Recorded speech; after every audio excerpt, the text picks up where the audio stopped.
Počúvate a sledujete ďalšie vydanie nášho pravidelného komentátorského podcastu, ktorý vysielame v rámci našej pravidelnej série v redakcii. Dnes udalosti uplynulého týždňa, domáce, zahraničné, ale aj ekonomické, budú komentovať moji dvaja kolegovia. Editor nášho ekonomického denníka Oliver Brunovský. Ďakujem za pozvanie. Dobrý deň všetkým. Oliverové texty môžete najčastejšie čítať ako jeho spoluautorstvo v našom ekonomickom newsfiltri a zase náš klasický politický newsfilter pravidelne píše aj môj ďalší dnešný host Filip Obradovič. Ahoj Filip. Ahoj. Ktorý je tiež editorom nášho denníka. Začneme ekonomickou a zahranično-politickou, ale aj domácou dôležitou udalosťou a to je ten fakt, že uplynulý víkend, my nahrávame v piatok 1. augusta, uplynulý víkend bola schválená colná dohoda medzi Spojenými štátmi americkými a Európskou úniou a dozvedeli sme sa, ja som nečítal celú, ale tie asi najdôležitejšie čísla, ktoré sú z tej dohody, že tie clá by plošne mali byť 15%, teda hovoríme o clách na dovoz z Európskej únie do Spojených štátov amerických a že okrem iného sa tam ešte Európska únia zaviazala k nejakým veciam, napríklad k tomu, že nakúpi zo Spojených štátov amerických energie za $750 miliárd. Nahrávame teda 1. augusta. Pôvodne tá zmluva mala platiť od dnes práve, ale ako sme v Amerike zvyknutí, všetko sa mení, ale zoberme to tak, že bude platiť táto dohoda možno o nejakom čase. Je to pre EÚ dobrá alebo zlá dohoda? Ja som sledoval aj výrazy tvári našich vyjednávačov a z nich bolo zrejme, že sú radi, že to takto dopadlo, ale nadšení teda rozhodne nie sú. Je to najlepšia dohoda, aj takto oni sami hodnotili, je to najlepšia dohoda, akú dokázali vyrokovať v pozícii, v akej Európska únia vo vzťahu k Spojeným štátom momentálne je. Asi tak by sme to mohli uzavrieť. Dobrá je v tom, že posilňuje transatlantické partnerstvo, posilňuje v tom zmysle, že sme sa v poslednom čase, myslím dosť báli, kam smerujú Spojené štáty. A ja to čítam tak, že toto je v podstate ten najsilnejší argument, prečo sme takúto dohodu uzavreli. Je dobrá aj pre Slovensko, ak by sme to porovnávali so situáciou, ktorá je dnes, pretože dnes pri exporte našich aut, čo je absolútne najväčšia naša vývozná komodita, platíme viac a teda spotrebitelia platia viac. Takže my ako možno jediná, alebo jedna z mála, ale asi jediná krajina z Európskej únie na tom rozdiele oproti posledným týždňom trochu získavame. Ale celkovo je to, myslím, pre nás ťažká dohoda. Súhlasím s Oliverom. Je to dobrá dohoda pre Spojené štáty, pre Donalda Trumpa a je to dohoda, na ktorú sme museli pristúpiť, ak sme chceli mať zachované bezpečnostné záruky zo strany Spojených štátov a takisto sme nechceli prehodiť Ukrajinu cez palubu. Takže je to síce obchodná dohoda, je to dohoda o clách, ale hrá sa v nej oveľa viac ako len o clá a o peniaze a obchod. Hej? Presne tak. Tá reakcia na domácej politickej scéne bola zaujímavá. Robert Fico sa k tej dohode prihlásil, dokonca pochválil nášho vyjednávača Maroša Šefčoviča, hrdo povedal, že to je teda nominant strany Smer, ale aj vo vnútri strany Smer sa ozvali kritické hlasy, podpredseda strany, aj podpredseda parlamentu Tibor Gašpar kritizoval tú zmluvu a predseda koaličnej strany SNS Andrej Danko to dokonca označil za čierny deň pre Európu a úplne oproti Ficovi povedal, že Šefčovič a von der Leyenová nás zapredali. Sú to len nejaké koaličné tančeky, alebo môže táto vec byť v budúcnosti zdrojom nejakého väčšieho koaličného napätia? Napríklad aj v súvislosti s tým, že myslím včera Andrej Danko dokonca povedal, že by sme mali znova otvoriť aj našu obrannú dohodu a tak ďalej, že Andrej Danko hrá ten antiamerikanizmus. Môže to byť zdrojom problémov v koalícii? Nemyslím si. Andrej Danko to robí preto, lebo to musí robiť. Nič inému nezostáva. Okrem toho on útočí na Maroša Šefčoviča úplne od začiatku. A v zásade je v tej situácii, že on oslovuje počujem radikálneho voliča, ktorý jednoducho sa pozerá buď na Smer, na Republiku alebo na SNS. Z nich SNS má najmenej percent, má takého predsedu, akého má. Čiže jeho jediná možnosť, ako sa udržať v politike, je byť čo najviac radikálny. Aj v tej koalícii. Myslím si, že Robert Fico má toto zvládnuté, rozumie presne, že prečo to Andrej Danko robí a nejaký spor ja neočakávam práve pre túto vec konkrétnu. Celý problém tej dohody je, že Európska únia je slabá dneska. Európska únia je slabá v tom zmysle, že na nás intenzívne útočí Rusko, otvorene cez rôzne nástroje. Sme pod tlakom Číny, najmä zo strany obchodu, ale aj samozrejme iných nástrojov. No a teraz vlastne aj vo vzťahu k Spojeným štátom. My sme sa dlhé roky spoliehali na dážnik, ktorý nad nami Spojené štáty držia. Donald Trump má pravdu v tom, že do značnej miery vlastne našu bezpečnosť financovali americkí daňoví poplatníci a nám to bolo príjemné. Hej. My sme sa na to vlastne do tej pozície nechali manevrovať. Čiže naša jediná pozícia je, možná pozícia je, aby Európska únia zosilnila, aby mala väčšie zbrane, keď bude vyjednávať. Niektorí komentátori napríklad hovorili, že Čína bola v tých vyjednávaniach oveľa tvrdšia. Dali nohač to pre nás. Áno, lenže Čína naozaj má čím v podstate vydierať Spojené štáty. Ona má také strategické suroviny, ktoré veľmi potrebuje aj americký obranný priemysel. Takže my sa najprv potrebujeme dostať do takej pozície, aby sme mohli s niekým rokovať ako rovný s rovným. A to nie sme.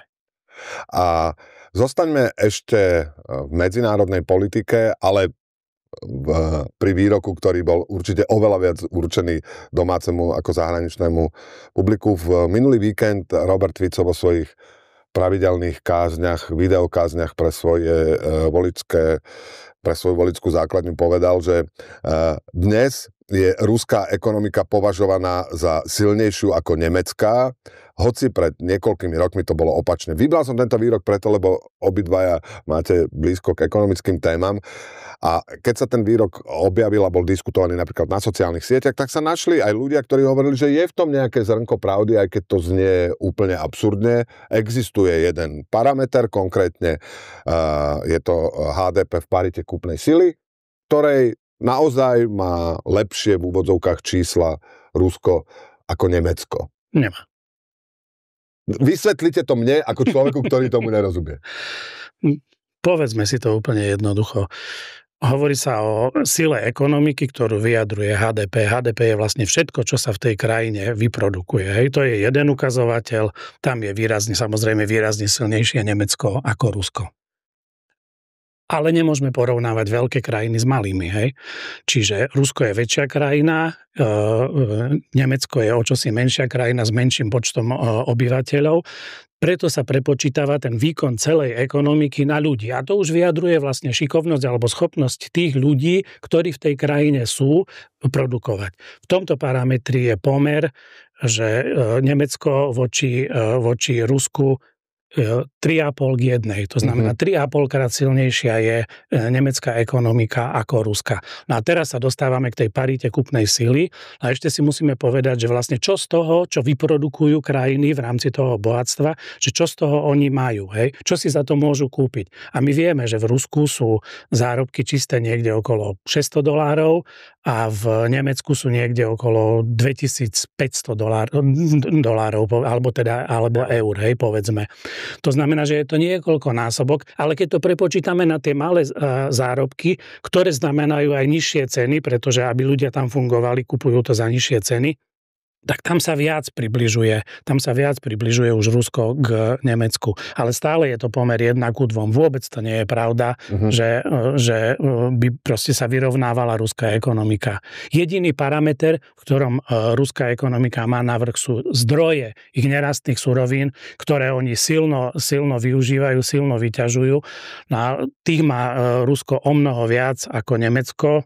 To sa ani nedá porovnávať koľkokrát, ale tie zdroje sa vyčerpávajú postupne A napríklad na rozdiel od Spojených arabských emirátov, ktoré keď vedia, že sa im vyčerpávajú tie zdroje, tak robia všetko preto, aby pritiahli niečo iné, aby tá ekonomika v budúcnosti mala z čoho žiť z obchodu. V Rusku sa toto nedeje. Ale ja som teda tiež čítal, že podľa dát Svetovej banky má Rusko vyššie HDP o niečo v parite kúpnej sily ako Nemecko. Toto, čo som hovoril, sú dáta Svetovej banky. Hej, tuším v roku 2000, neviem, či to bolo 23, alebo to je jedno proste, ale pointa je, že Robert Fico rozpráva nezmysly.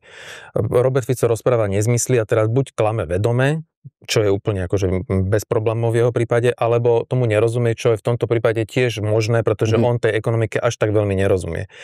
A proste to, čo Oliver hovorí, je absolútna pravda. Nemecko má jednoducho o mnoho viac sofistikovanejšiu, špecializovanejšiu, modernizovanú ekonomiku. Je silná, robustná, však nakoniec na čom Robert Fico jazdí? A jeho vládna limuzína je ruská alebo nemecká? No nemecká. To sú nezmysly jednoducho. Nemecká ekonomika ťahá celú Európu.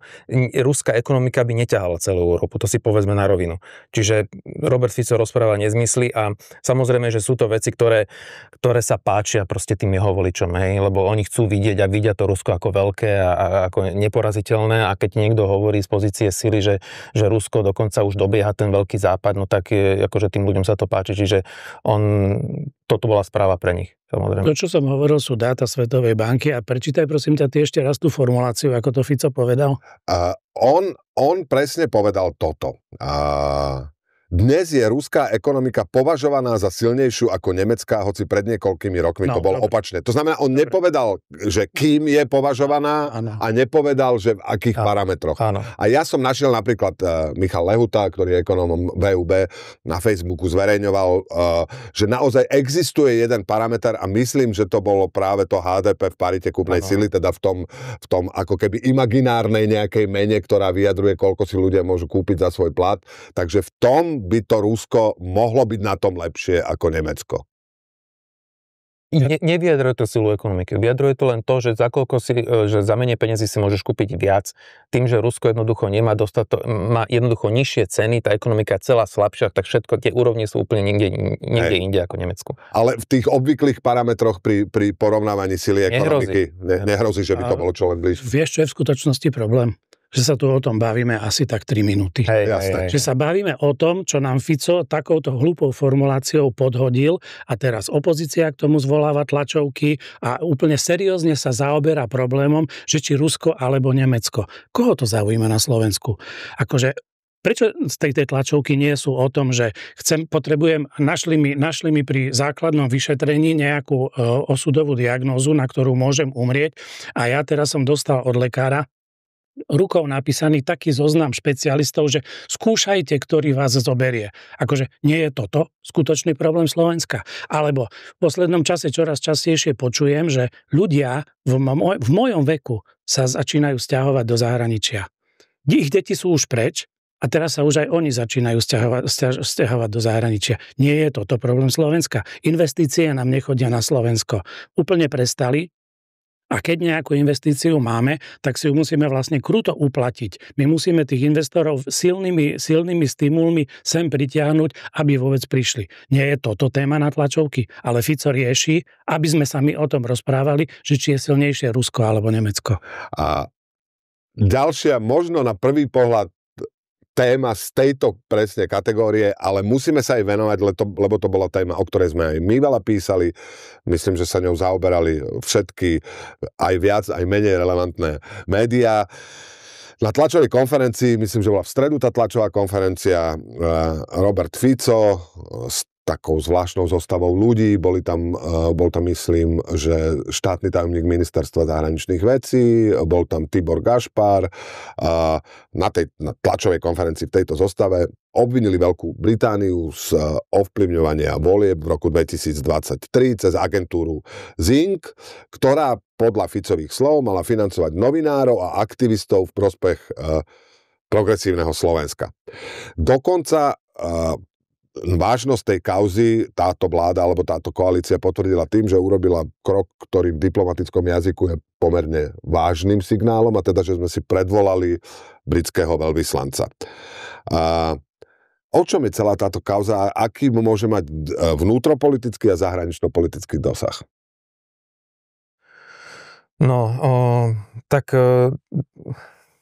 Robert Fico jednoducho znova ukázal, že on vie urobiť rozruch, vrátiť sa z dovolenky, zvolať jednu tlačovú konferenciu a potom sa ďalší týždeň, 2, možno 3 budeme znova baviť o tom, že čo tu on vyrobil.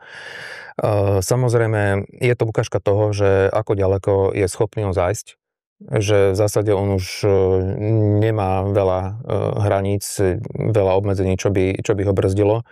Je schopný poškodiť záujmy Slovenskej republiky, poškodiť vzťahy, ktoré máme s našimi spojencami, pretože táto kauza poškoduje vzťahy Slovenska s Veľkou Britániou. Obviniť Veľkú Britániu z ovplyvňovania volieb na Slovensku, považujem to za absolútny nezmysel. Povedzme si, len stručne zhrniem, že o čom tá kauza je, aby poslucháč, respektíve čitateľ mal vedomosť. Čiže investigatívny portál britský napísal text o tom, že agentúra Zinc na objednávku britskej vlády platila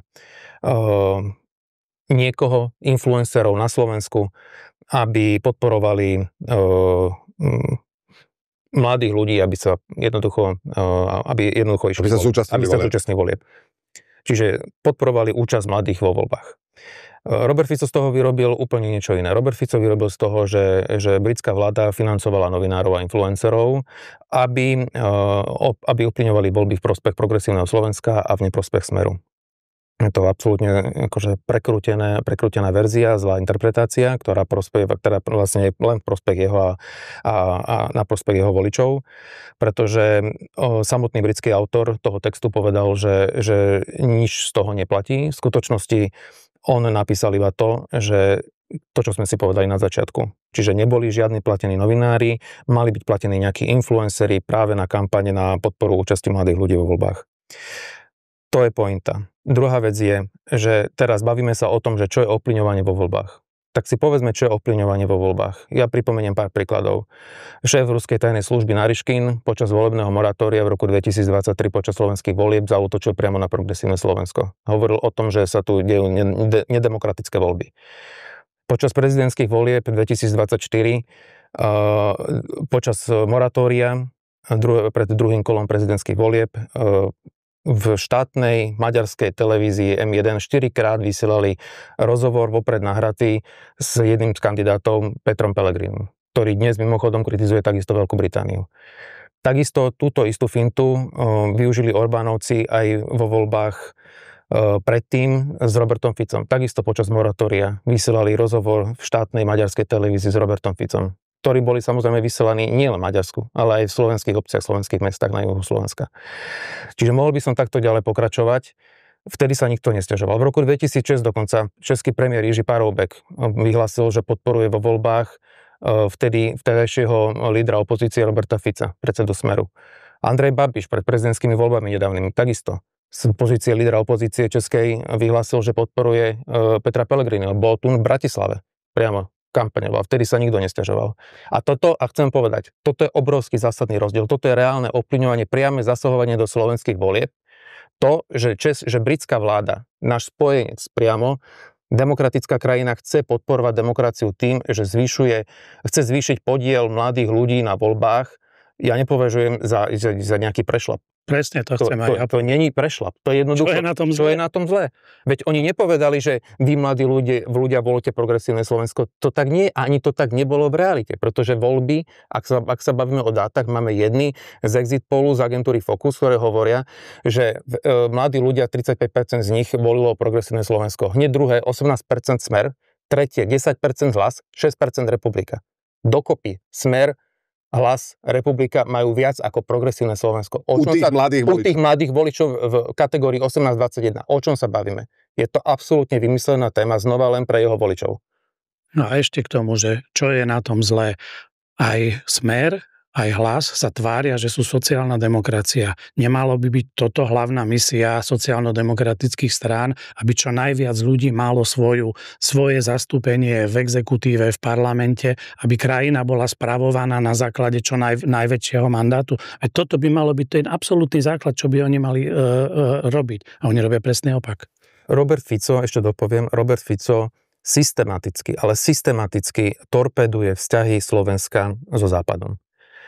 A to už nie je, že toto je, že on si odbehol z dovolenky, že nejaký letný akože preplesk v hlave. No nie, proste toto je systematická práca a jeho ľudí. Keď si počúvate jeho ľudí, Erik Kaliňák, Tibor Gašpar, to sú zakonšpirovaní ľudia. Oni podľa mňa aj môžu veriť tomu, čo oni rozprávajú, tie nehoraznosti.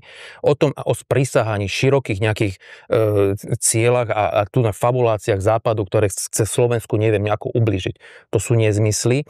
A jediným cieľom je, alebo nie že cieľom, ale tomu naozaj podľa mňa akože spejeme, že väčšia časť spoločnosti čoraz viac má nedôveru k západnej spoločnosti. A toto je obrovský problém, obrovské nebezpečenstvo, pretože Robert Fico sa rozhodol, že on sa udrží pri moci, nech to stojí, čo to stojí, nech je aj nálada spoločnosti protizápadná a on sa už potom zariadí. My budeme mať problém. My sme na začiatku hovorili, že náš problém Európskej únie aj vo vzťahu k Spojeným štátom je, že nie sme dostatočne silní. A aké je riešenie? Aby tá Európa držala spolu, aby bola silná, aby fungovala. A Robert Fico sa snaží ju rozložiť. Hej? A ja už vidím v Európskej únii tendenciu, že oni sa takisto zariadia. Oni sa zariadia, vznikajú rôzne koalície ochotných, vytvárajú sa spojenectvá, kde tí ľudia naozaj veria tomu, čo robia, sú ochotní spolu držať, podporujú sa navzájom a stane sa akurát to, že z toho vlaku vypadneme my a Orbánové Maďarsko. Môže Robert Fico miliónkrát hovoriť, že on nechce opustiť Európsku úniu, pokojne môže Európska únia opustiť nás. Presne tak. A navyše on cieľa vedom na tom, aby väčšia časť spoločnosti naozaj chcela tú Európsku úniu opustiť. A hovorili sme o dvoch témach, ktoré vlastne okrem toho, že pomáhajú Robertovi Ficovi udržiavať a mobilizovať jeho volebnú základňu, tak vlastne reálny vplyv na to, ako žijú ľudia na Slovensku, veľmi nemajú. Bavili sme sa o tom výroku, že sa porovnáva Rusko a Nemecko a teraz nejaká kauza, ktorá má hovoriť o tom, že Briti ovplyvňovali naše voľby, aj keď to nie je pravda. Ale minimálne môžeme povedať, ty si to sám povedal, že Robert Fico je v tomto dobrý. Vie nastoliť tému, vie vybrať takú tému, ktorá zarezonuje na oboch stranách. Aj my písali o tom aj provládne, aj protivládne médiá. Nedá sa nepísať o tom. Nedá sa o tom nepísať. Vie to tak nastoliť. Vie toto robiť aj slovenská opozícia? Vie prichádzať s témami, ktoré rovnako ako tie Ficové vedia rezonovať v spoločnosti? Mňa rozčuluje hlavne to, keď vidím, keď slovenská opozícia, zaznieva to aj z najsilnejšej strany z Progresívneho Slovenska, počúvam výroky ako babrák, neschopný, človek, ktorý už to nechce robiť, už je unavený. Čo sú to za nezmysly? Veď ten človek má viac energie, ako oni všetci dokopy. Veď on tu urobí taký chaos a taký s prepáčením bordel dokáže vyrobiť z letnej dovolenky. Oni všetci si niekde dovolenkujú, o nich ani nepočuť. On sa vráti, urobí jednu tlačovku a my sa tu bavíme ďalšie 2 týždne. Veď to sú nezmysly. Na čo tým voličom rozprávajú, že on je neviem aký neschopný a babrák? Naopak. On je nebezpečný človek, ktorý proste je cieľavedomý, je plný energie, chutí a robí to naozaj akože on si to užíva. Ja neviem, že v akom vesmíre oni žijú, ale ja mám pocit teda, že netrefajú naozajstnú realitu. Ja s tebou úplne súhlasím. Toto, čo ja som hovoril, tie príklady, zdravotníctvo, investície, talenty, školstvo, toto všetko, to by sa dalo zhrnúť takou jednou vetou, ktorú Václav Havel raz povedal v 90. roku, naše zemne nevzkvétá. Akože my sme klasická ukážka toho, že naše zemne nevzkvétá. Naozaj chradneme, ideme od 10 k 5 a ako keby to nemal kto povedať, ako keby to nemal kto zhrnúť, ako keby nemal kto povedať, že pane, ale ako je to možné, že ona nevzkvéta, keď ty tu 20 rokov vlastne si ťa platíme na to, aby si tú krajinu riadil. Akože kde sú tie výsledky? Veď vieme ukázať kopu grafov, na ktorých vidíme, že sa nemáme dobre. A aby som sa trošku teraz, ja občas robím diablovho advokáta pre koalíciu, občas pre opozíciu, teraz budem trošku pre opozíciu. Predsa len mám pocit, že nejaká snaha nastoliť tému, ktorá by mohla rezonovať a ktorá je dôležitá a ktorá hovorí aj o istej neschopnosti tejto vlády robiť to, čo má, napríklad konsolidovať efektívne, rozumne, tak, aby to čo najmenej ohrozilo ekonomiku. Progresívne Slovensko malo tlačovku, na ktorom vystúpil predseda Michal Šimečka s tým, že majú informácie o tom, že tá najbližšia potrebná konsolidácia bude v princípe postavená na tom, že sa opäť zvýši DPH na 25%. Do akej miery podľa vás je tá informácia dôveryhodná a ak by bola, čo by to znamenalo pre ekonomiku a pre Slovensko, ak by sme opäť zvýšili DPH. Pričom ešte chcem povedať, že tá minuloročná konsolidácia zďaleka nefunguje tak, ako by mala. Pokiaľ viem, posledné čísla hovoria, že ten deficit bude vyšší, ako plánovali. To znamená, že budeme potrebovať ďalšiu konsolidáciu. Je úplne jasné. Poďme k tým 25% DPH. Je dôležité, aby sa opozícia venovala akože témy konsolidácie, lebo to je naozaj téma, na ktorej môže aj získavať body, pretože tá vládna koalícia to nerobí dobre. A neurobila dobre už prvú, druhú a teraz sa bavíme už o tretej konsolidácii, lebo tá prvá skutočnosť ani nebola, ale tvárili sa, že už začínajú. Podľa mňa skutočná odpoveď je, že nevieme, či bude zvýšená DPH na 25%. Podľa mňa tipujem, že to je tak, že minister financií Ladislav Kamenický má vypočítané, má VR viacerých opatrení, musia počítať s viacerými scenármi, na stole viacero proste veci, tu nás zvýši DPH, tu nás možno dám z príjmu, z dividend, ja neviem, z majetku a hoci čoho a jednoducho potom príde politické rozhodnutie, väčšinou teda na tej koaličnej rade, ktorá má prísť 11.8. A tam si povedia teda lídri koalície, že či do čoho idú a do čoho neidú. Zvyšovanie DPH na 25% vyzerá to že by to teda mohla byť politická prekážka, pretože ľudia, ktorí už dnes sa sťažujú a nie všetci sa na tom sa majú dobre, naozaj dáta nám ukazujú, že rastie aj chudoba na Slovensku. 25% podľa mňa bude vidieť aj na cenách, ale zase zároveň ja neviem, akože sme v štádiu, kde už sa podľa mňa môže robiť naozaj, že veľmi veľa, tak by som povedal, že hocičo, že ľudia to jednoducho príjmu, pretože dostanú zase nejakú inú tému, ktorá ich nejakým spôsobom od toho odsunie a pozornosť ich bude zameraná niekde inde. Čiže ja si neviem teraz trúfnuť odpovedať, že či bude alebo nebude. Tipujem, že... Keby bola, čo by to znamenalo? Čo by to znamenalo pre mňa, bežného občana, pre moju peňaženku, pre moju ekonomickú situáciu? No bolo by to znova ďalšie zvýšenie cien, ďalšia podpora inflácie, samozrejme o nejaké body. Ja som tú tlačovku nepočul, takže ja neviem presne, ako to tam odznelo, ale predpokladám, že je to tak, ako povedal Filip, že zrejme na ministerstve financií sa robia prepočty a hľadajú sa nástroje, ako tú konsolidáciu a ten rozpočet dať do poriadku. Samotná snaha zlepšiť rozpočet je absolútne legitímna. Problém je v tom, že vôbec sa o tom nevedie nejaká širšia diskusia, vôbec sa neberú do úvahy názory odborníkov, že čo sú tie najlepšie nástroje v tejto situácii, ako by sme si pomohli. Faktom je, že strašným spôsobom sa dusí ekonomika, že ak Fico Ficová strana ešte pred voľbami hovorila, ako chcú rozhýbať ekonomiku a ako chcú, aby sa to tu všetko pohlo smerom dopredu. Vôbec sa to nedeje. Tie firmy majú problémy a vlastne z každej strany ich to dusí. A ďalšie zvyšovanie daní pre firmy by bol ešte väčší problém. No a potom je asi málo možností. Dá sa siahnuť na druhý pilier, čo sa obávam, že sa znova stane, že tam nejaké peniaze sa budú chcieť ušetriť.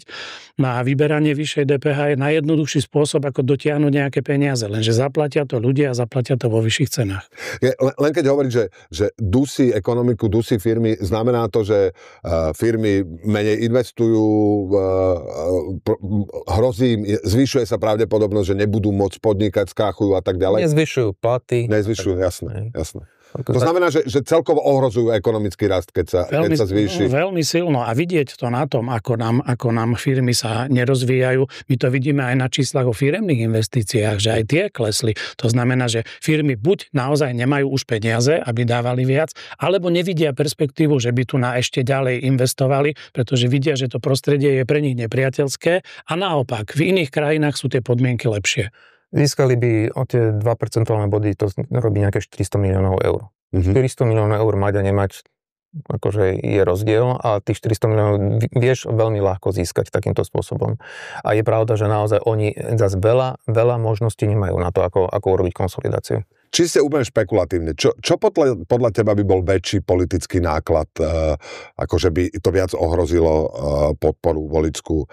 To otvorenie druhého piliera, ktoré sa dá rámcovať, akože siahajú vám na vaše úspory a na vaše dôchodky, alebo zvýšenie tej DPH, ktoré ako keby možno narastú nejaké ceny a tak ďalej. Čiste špekulatívne. Čo myslíš?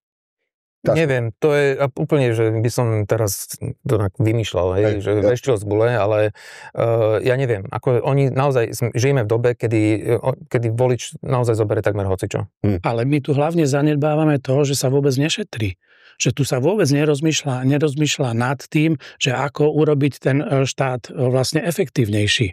Na Trumpovi s jeho veľkými rečami bolo sympatické aspoň to, že aspoň chcel niečo ušetriť. Druhá vec je, že to dopadlo zatiaľ veľmi zle. Ale aspoň si uvedomuje, že v prvom rade, že ten rozpočet má obidve strany, že aj výdavky, aj príjmy. My nemôžeme ísť len tým, že sa snažíme stále brať peniaze tam, kde ešte nejaké posledné sú a výdavky nám budú stále rásť. A toto je ich cesta. Ja zopakujem, 13. dôchodky sú problém. Slovensku si nemôže dovoliť 13 dôchodky, to je miliarda eur.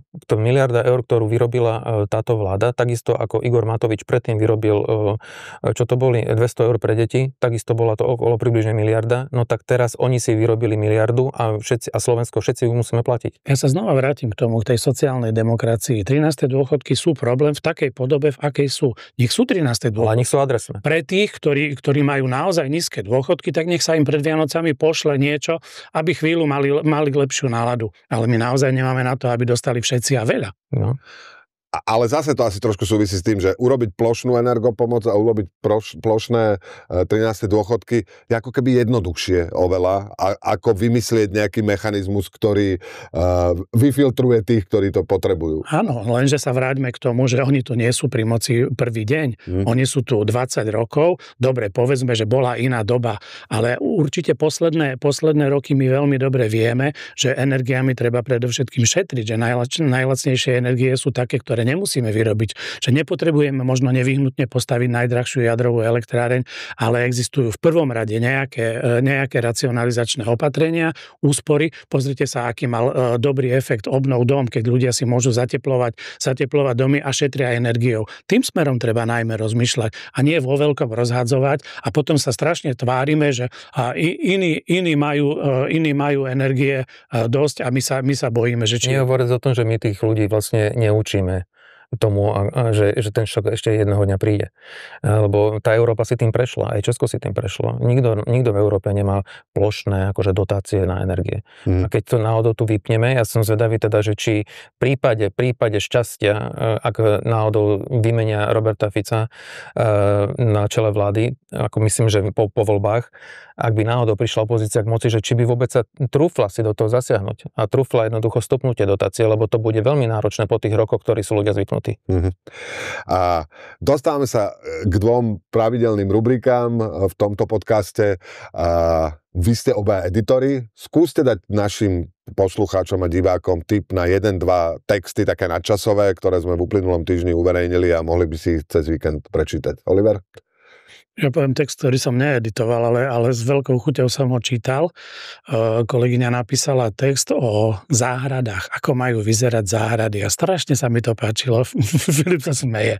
Nie, ja som chcel povedať rozhovor o záhradách. No, to je dobré. Som bol prvý. Klimatické záhrady. Krásne. Tam je napríklad taký citát, že kto má vykosený veľký trávnik, tak to je ako pacient, ktorý je už iba na hadičkách. Veľmi pekný rozhovor o tom, že alebo ešte, že čo vám chýba ešte v záhrade. Myslím si, že to tá manželia Sabovci starajú sa vlastne o záhrady a rozprávajú o tom, ako urobiť si záhradu tak, aby bola nielen pekná, ale aj funkčná a aby mala prospech aj pre prírodu a pre nás ako ľudí, lebo veď my sa tiež necítime dobre, keď máme futbalový trávnik pred tým domom, ale keď to máme skôr ako nejakú prírodu. Hej? Takže a je to veľmi pekný, aj taký akože ľahký rozhovor, ľahký v zmysle, že človek pri ňom nestratí kopec nervov, ale naopak, že to sa niečo aj dozvie. Pýtali sa, že čo chýba v záhrade? No, že lavička. Lavička, veď si tam sadnite, veď tá záhrada je pre vás. Aj nie ste tam na to, aby ste celý deň hrdlačili a jeden deň kosili a druhý deň hnojili a tretí deň trhali burinku. Lavička, sadnite si alebo ľahnite si do trávy. Hej. A druhá rubrika sa týka... A on nepovedal. Ja som povedal. Ale to, že obidvaja nezávisle na sebe ste dali tip na ten istý text, znamená, že ten text si to naozaj zaslúži. Máme veľa pekných textov. A úplne na záver nejaký tip na niečo pozitívne, čo sa stalo, alebo čo vy ste zažili, vždycky je... Nerozprávali sme sa tu o tom, ale ešte jedna téma zanikla cez týždeň, sa stala, a to je, že Robert Fico zaútočil na ústavný súd. Zautočil na ústavný súd v zmysle, že sa na tej tlačovke. Áno, že sa stretávali veľvyslanci s vedením ústavného súdu v čase, keď sa prijímal zákon o mimovládkach, a teda chcel tým povedať, že západné akože krajiny, Nemecko, Francúzsko a ešte neviem kto všetko, jednoducho tlačia na náš ústavný súd, aby rozhodol v tejto veci inak, ako si táto vláda želá. Je to nehoráznosť, je to ďalšie pokračovanie toho, ako pristupuje k rozdeľovaniu spoločnosti a k burcovaniu nálad proti západnému spoločenstvu. A to je to pozitívne, čo sa stalo? A pozitívne je reakcia ústavného súdu, ktorý naozaj poslal rázne stanovisko, že sa dôrazne odmietajú jednoducho takéto nátlakové akcie predsedu vlády. A takisto stanovisko, ktoré sa vyhranilo voči premiérovi a jeho tlaku na prácu, poslal Maroš Žilinka, generálny prokurátor, keď takisto mal na tlačovke vyjadrenia, že ako je možné, že sa ešte nezaoberajú ovplyvňovaním volieb zo strany britskej vlády a plateniu novinárov a influencerov. A hovorí sa, že v každom demokratickom systéme je dôležitý systém brzd a protiváh. Tak to vyzerá, že u nás ešte brzdy trochu brzdia a protiváhy trošku vážia proti. Čo sa stalo pozitívneho podľa teba? Doložím ešte k tomu, čo hovorí Filip, lebo napríklad aj v Amerike sa stalo niečo podobné, tiež tam inštitúcie ešte odolávajú. Tento týždeň Centrálna banka americká neznížila úrokové sadzby tak, ako si to želal prezident Trump, lebo sa bojí trochu tých jeho krokov v colnej politike a toho, že ďalej bude zvyšovať infláciu. Čiže toto je pozitívna vec. Pokiaľ ide o Trumpa, ja za pozitívne považujem, že začal tlačiť naozaj na Rusko. Že ako keby mu došla trpezlivosť. Nehovorím, že mu verím na 100%, ale rozhodne je to pozitívna vec a my sme nehovorili len o politike, aj petržalská električka konečne, že začala jazdiť, je pozitívna, že po dlhých pomaly 10 ročiach, čo tá rána cez Petržalku tam je, ten koridor, ktorý bol na to vyhradený, že už tam cinkajú električky a že to funguje. Je to síce strašná hanba, že to tak dlho trvalo, ale už ju konečne máme. Tak vám prajem pekný víkend obom. Ja musím povedať, že náš kolega Dušan Mikušovič býva v Slnečniciach, teda na kraji Petržalky, a hovoril, že tá električka aspoň v tých prvých dňoch, že bola pre Bratislavčanov tak trošku aj ako safari. Výletným typom. Že odrazu tam videl ľudí, ktorí zjavne pôsobili, že mnohí z nich sú možno v Petržalke prvýkrát v živote.